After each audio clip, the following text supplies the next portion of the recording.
Hello everyone. So today I'm tasked to discuss what is the credibility loop, and I'm your reporter Dolores John Bryle, and my other reporter is Franza Rachel. So to begin,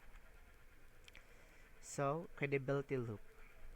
According to the author, in the old world now, we went to school to get information. We trusted legal and other authorities, and we consumed advertising as entertainment.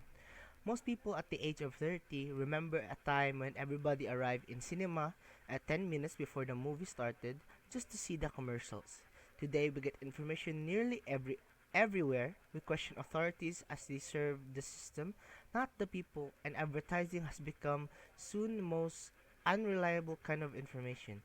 Advertising is one-way communication today to the consumers and want demand interaction. So, according ko na sa author, sa una ko nung panahon, ang information daw is scarce, dili siya kanang kayo compared today, information ang atong madawat kay makita na sa FB, di ba, paspas na kayo, dili na quick na kayo ang atong pagkuhan sa information.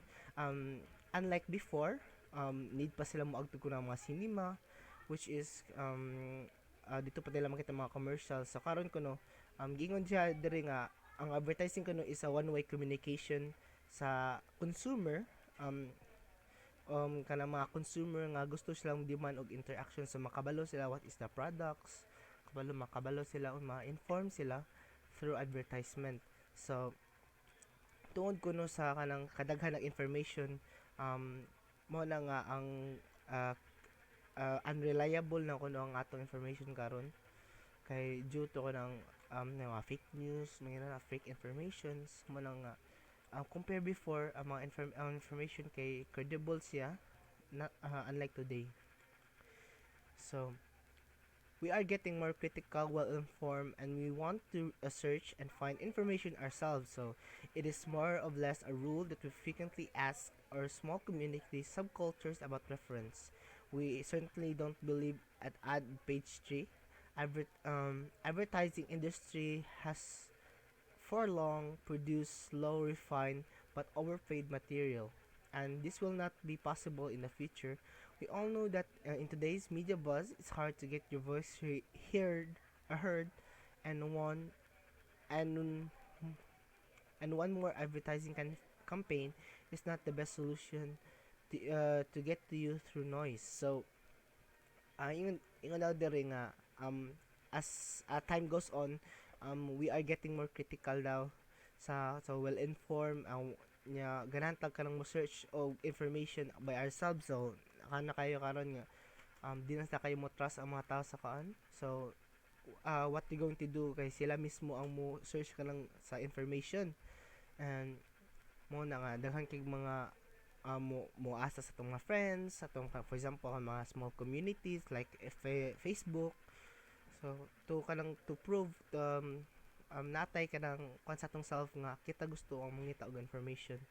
So ingon ko na diri nga kuan daw kanang mga media karon, mga advertising industry kay they will use media para kanang for example ikaw kay gana business ka niya, ganan ka madungog ang imuhang product. So magamit ta karon og mga social medias to kanang advertise sa atong campaign. So if the more lisod kayo mahadungog ang imuhang product,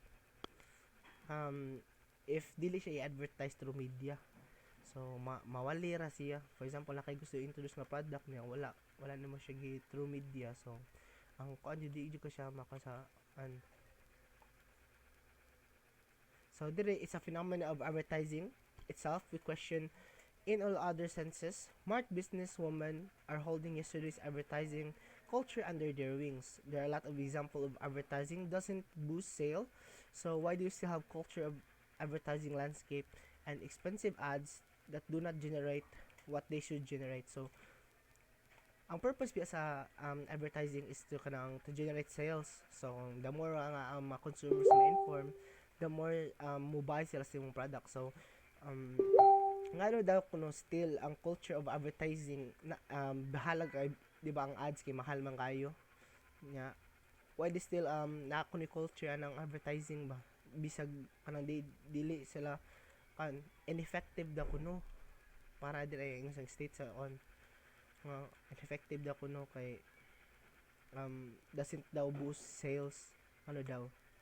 So first is fear. Fear is a fundamental, which fundamental and are used for setting up media budget. We can only speculate, but we can certainly said that psychology impact is heavy. The hunger for safety and fear for failure are stronger than questioning what is done before and the outcome of it. An expensive and accessible advertising campaign can just be justified due to financial or rational arguments, but with emotional and psychological reason, this often happens. What are going to see global mass psychosis, which group companies, advertising agencies are with success are selling product much overrated. How come this happened? Has advertising turned into expensive insurance premium? So dili usa ang fear daw kay usa ko naka factor why still naadya pun ang culture of advertising even though it doesn't kuan. So why fear? So fear for me ang fear kay for example ikaw kay nag-start ka sa mga small company, you have fear of risking na kay fear sa pag introduce mong product kay dili ka known no small pa ka kuan. So wala mo spend ka og budget para kuan ang imuhang makit-an sa mga for example mga media kay mo for example ikaw mo pay kag ads for example Facebook lang mo pay ka og ad nila nya di ba mahal naman na siya even 5 minutes 1 minute nga ad sa imuhang product it will cost mga pila ka thousands sa para kuan. So fear is contributing to why still many people karon mo kundi sa mo kuan sila ads.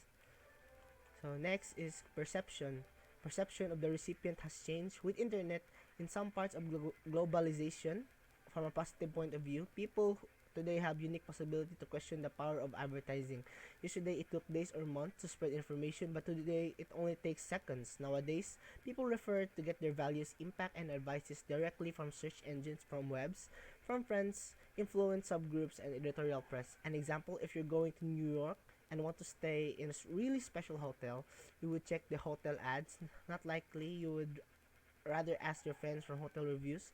Very few would trust hotel ads. They are subjective and all they leave hotel messages. How trustworthy is that? So, perception. So, kung sa'yo pagtanaw sa recipient ko, no? For example, diri giingon diri nga kanda yesterday unlike karon so sa una kay magkuan pa ka for example mo-book ang hotel kay kanang magtanaw pa ka kanang mga si tawag ana kanang mga booklets niya karon kay nalay mga ads makit-an nimo kanang seconds ra ba ang information nga ako ano mo naaray for example ganang kamo ko ana mga call centers bigay mo mo-book ka niya na i-redirect ka sa mga call center. So information today is very fast compared sa una. So sa nga ingon ko diri while pagtan-aw ko no sa kuan so karon kay dali na kay ma-spread ang ads kay everywhere na makita na mo nanay kuan sa mga for example in desperate need kag hotel so makita kag mga ads ana pero not all ads is reliable so di ba so nayuban nga ads naa sila naay ads pero kanang naghatag nagsisig drain sa kwarta sa kanang nagpa-ad ana pero kanang tanaw dili ang mga tao dili sila mo trust sa ads ba so rather mo ads sila silang mga kailan ana kay kan tungod sa kanang credibility gani sa hotel nayuban nga kuan sa ad niyo kay ang hotel niya igatakan kay anong kuan day kayo so ads daw kuno kay kuan subjective so gigamit niya ang perception sa tao to kuan daw kanang mo create sa kuan ba why people need to kuan japon sa ads still japon nag kuan og kuan mga tao og ads kay through perception so first fear perception next GNP so some companies advertise for more than some countries 1 trillion or 1,000 billions US dollar, low estimated, was spent on advertising in 2004 worldwide. So, kung ano siya sa statistics, in only the US, it was spent 50 billions. Procter and Gamble spent most 2.9 billions compared to this 1 trillion dollars was spent in 2005 worldwide in military expense. This is only reasonable something to AI rise, and the US marketing strategists describe advertising's dirty little secret. It serves no useful purpose. So, if you would like to challenge the GNP facts about the holistic and humanistic questions, how many people are starving, amount of species under threat or extermination, and how much rainforest could be saved. This is a fragment of this money, an interesting and important discussion, but in this issue we have to decide and concentrate our business part of the situation. We have an alternative to today's advertising landscape as we think it is more appropriate to create trustworthy communication brands by development of new products, services. It's all about creativity, innovation, and design. We call it credibility loop.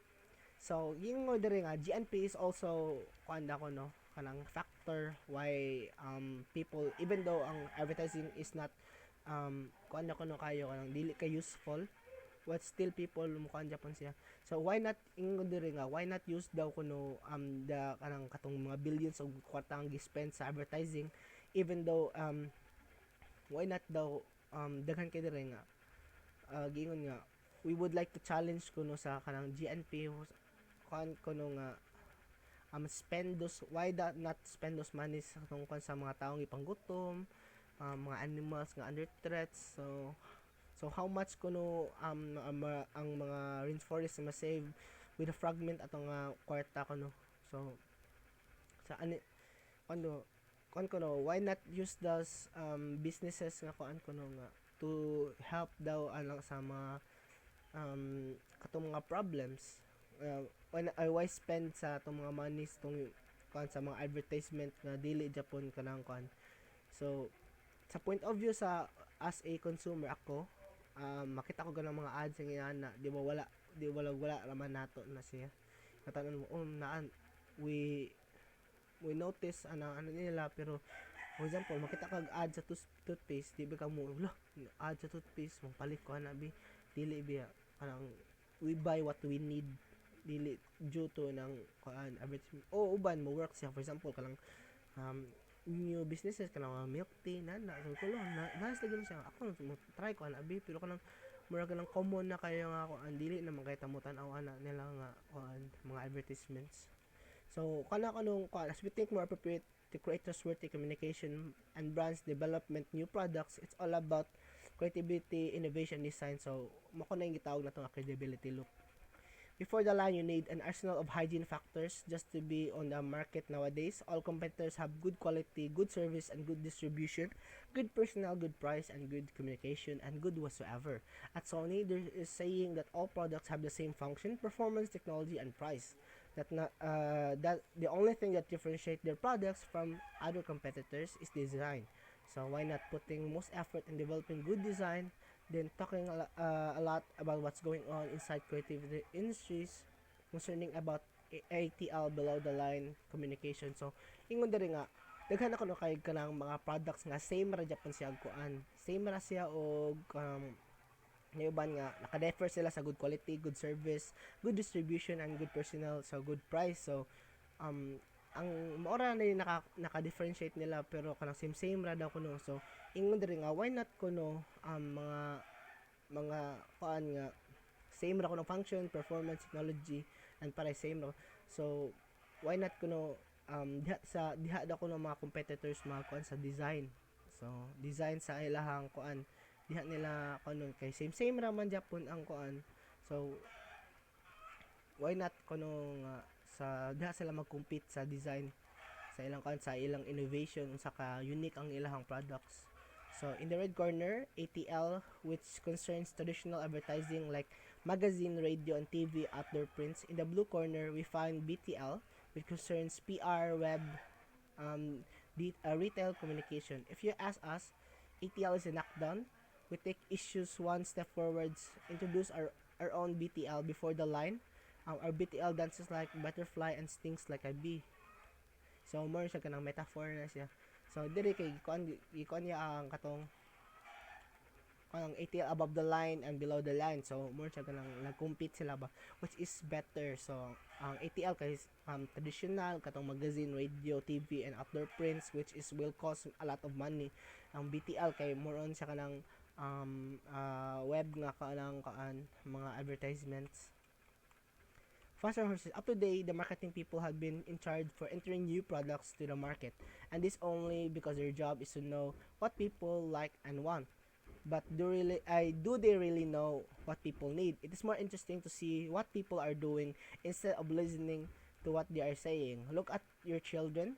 They do not they do like you do, not like you tell them to do. And Henry Ford would probably got the answer faster horses instead of a vehicle with a motor and four wheels on direct question about the people pod. So after day ako no ang marketing kay has been in charge for entering new products sa atong market. So because their job is to evaluate unsay mga gusto o mga unsay gusto o kinahanglan sa mga tao. So interestingly kano kay what are people doing is instead of listening what they're saying, magtan-aw ko sa mga children what do they like you to do.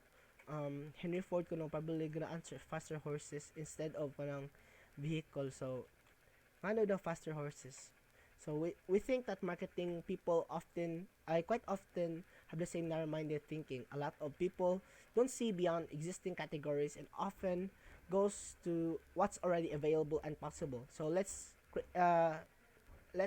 creative design culture sweep through the organization and combine innovative minds from the RD development with outgoing ditto from marketing department. It's only combining different skill mindset you can create real innovations and give you possibility that change the future as you can going battle for a ride with credibility loop. So instead of creating new products, why not kuno improve the already new products nga faster horses. So horses is already fast. So mas pas pa jud nga kuan. So combining kuno innovation, creative mind sa mga RD department, we can create kuno real innovation and give the possibility to change the future. So go for a ride with credibility loop. So let's talk about products themselves. Give them a raison d'être, a personality and a soul. Raison d'être. It is probably the best way to differentiate a product offer and a strictly financial point of view. So what are the reasons not to produce products and communicate efficient itself?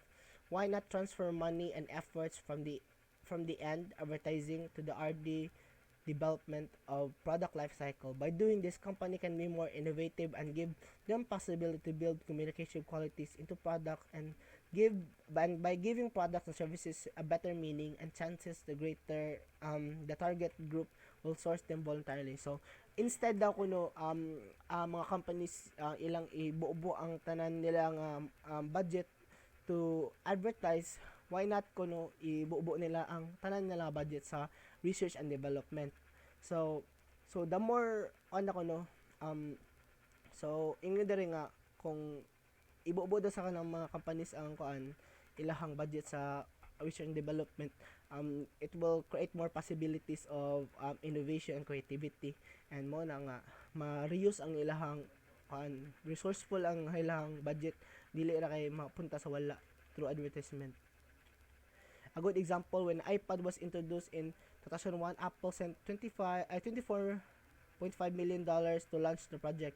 A huge amount of money, but still probably just a tenth of how much it cost would have been reached the same global success with less attractive product. Good design, a word of mouth did most of the job. Design economy has great Swedish graphic designer described it as already back in 1960. Finally, it's all talking about a design strategy has its tentacles everywhere.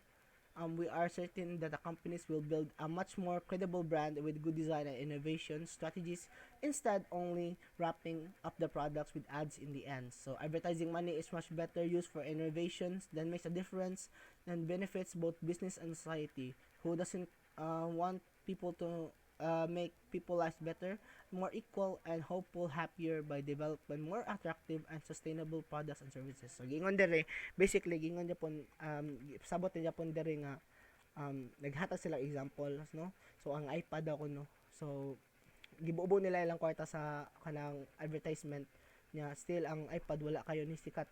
So mo na gingon dere mo na point sa kanang author nga why not kuno if gikon pa to nila sa kanang design kuan not just ang advertisement kay more da kuno ang kuan mas nice da kuno ang kuan ba na maka benefit sa both business as dayon sa society, unlike sa kung i-advertise ang budget na sa advertisement.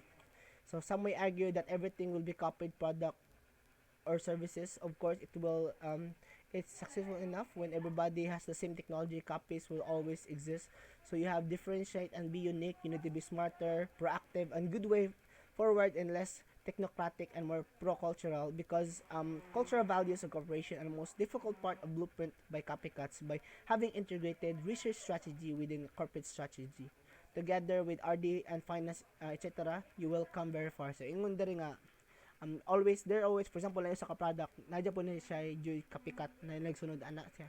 So what will unsa may buhaton mo para mo differentiate ka sa kanang original product? You need to be imong product need to be unique, unsay nakaninot na nakalahi sa uban, unsay naka use creative design so nga na sa kay, and by doing so imong gibubutan na nimo budget sa research and fund, not sa imong advertisement. The more da kuno successful ang imong business. We are all familiar with the discussion of from the 80s and forward about the brands. Our brand is most valuable asset. Today, it is common talks and the hiding factor. Nowadays, design strategies is the new brand strategies. Successful companies with clear design strategy like Apple have understood that a design issue must be discussed and decided as the highest management levels. A design strategy should have its tentacles everywhere in corporate strategy. That's why it is necessary and a competitive advantage. So, mostly karon kuno ang mga big companies kay nagkuan sila sa ilang gi-improve ang ilang mga design. Not wala dili sa wala kayo sa lakon sa nag-focus sa advertisement. Mag-advertise sila pero dili kayo kanang was sila heavily nag-lean ana mostly ang ilang gilin jud ang kanang research and development. Some successful companies with clear design strategy like Apple have understood that design issues must be discussed and decided highest management levels. A design strategy should have its tentacles everywhere to incorporate the strategy. That's why it's necessary to have an unbeatable competitive advantage. It's beyond corporate identity and graphic design's question is about what happens in your company, everything that happens in your company. How does your customer service respond? Do they have fresh flowers and fruit in your office? What kind of music is played in the reception? Is your logistics fully optimized? How your product or service packed, and how do you expose it? Everything counts, nothing unimportant, but you have to have a holistic view of management the process. The design is the most important process because the design it will help you succeed in your communication, and with good communication will reach out and become a happy and successful positive part of consumers' minds. To summarize, everlasting brand discussions, a brand and its value is the outcome of design process. So every brand daw boils to one it's the design sa brand. So unsa pa na siya ka kuan dako yung budget sa advertisement if yung product mo dili siya unique, dili siya wala siya kanang creativity, wala siya innovation, what does it unsa kuno maka-unique anang product, unsa maka-helpful ay say kanang benefits ana sa society. So dili jud po redundant sa siya kay kanang kuan di siya unique niya, dili jud po siya mukatch sa kuan ba. So basically you're wasting budget and money and time sa pagkuan mo ana niya. Today we all know I wind up. Today we all know we have to develop, innovate, and find new ways to survive. Either it's business, personal, and environmental concerns. At David Report, we can take our responsibility and focus on the dilemma. Why advertise when you can do something more powerful? Actually, both build your brand and sell more products, services by innovative research and development. So, mo nagingon ako ganina na research and development ang atog yung main focus. As you read above, we argue and shift from advertising into the design focus RD.